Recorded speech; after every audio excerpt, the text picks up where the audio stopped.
Merci de nous retrouver sur Info Live TV. Voici les titres de ce dimanche 27 juillet.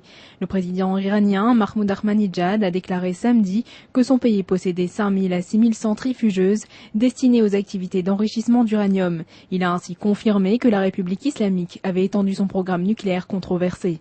Cette annonce devrait aggraver les relations déjà tendues avec la communauté internationale qui avait lancé lors de la conférence à Genève le 19 juillet un ultimatum de 2 semaines avant que de plus graves sanctions soient prises.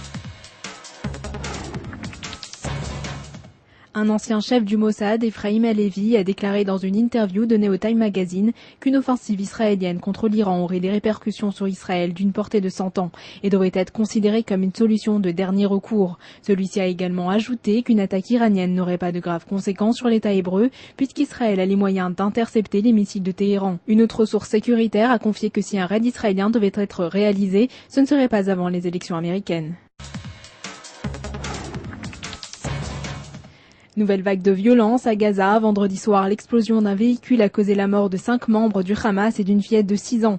Une réunion d'urgence du gouvernement dirigée par l'organisme extrémiste s'est tenue samedi. Le Premier ministre Ismaël Haniyeh a demandé aux autorités de retrouver les responsables de ce crime atroce. Parallèlement, le Hamas a pris le contrôle de l'agence de presse palestinienne Wafa, gérée par le Fatah à Gaza. Des ordinateurs et documents ont été saisis. Plus de 200 hommes du Fatah ont été également arrêtés. Un étudiant canadien de 23 ans qui a manifesté à Naalin va être expulsé d'Israël. Selon l'office de diffusion canadien, Victor Mark-Diarmid a été arrêté après avoir photographié le dispersement d'une manifestation contre la construction de la clôture de sécurité près de Ramallah.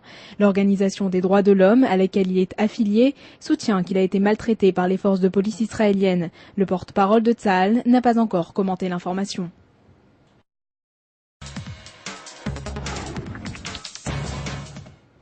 Le candidat républicain en présidentielle américaine, John McCain, a déclaré ce vendredi être en faveur d'un procès pour le leader Al-Qaïda, Osama Bin Laden, tel que ceux qui étaient tenus à Nuremberg après la Seconde Guerre mondiale pour les chefs nazis.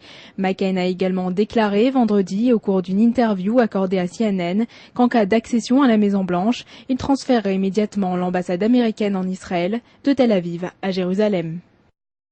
C'est la fin de ce flash, merci de nous avoir suivis sur Info Live TV, la première télévision israélienne sur Internet qui émet en 4 langues depuis Jérusalem.